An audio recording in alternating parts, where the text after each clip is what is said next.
In this video, I want to show you how to change the password of your iPhone 16e. To do this, you first need to unlock your phone. It cannot be done if the phone is locked. Maybe you found this phone on the ground, maybe it's not your phone, or maybe you forgot your password. Unfortunately, you will not be able to do it otherwise.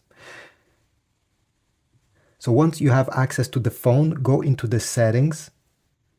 From here, go down. And you should go right over here, Face ID and Passcode. Tap on this. You'll have to enter the current passcode. And now from here, go down.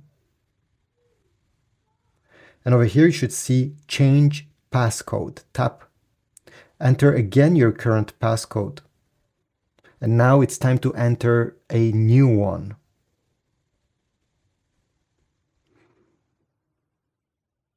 Type it again to confirm. Wait a few seconds.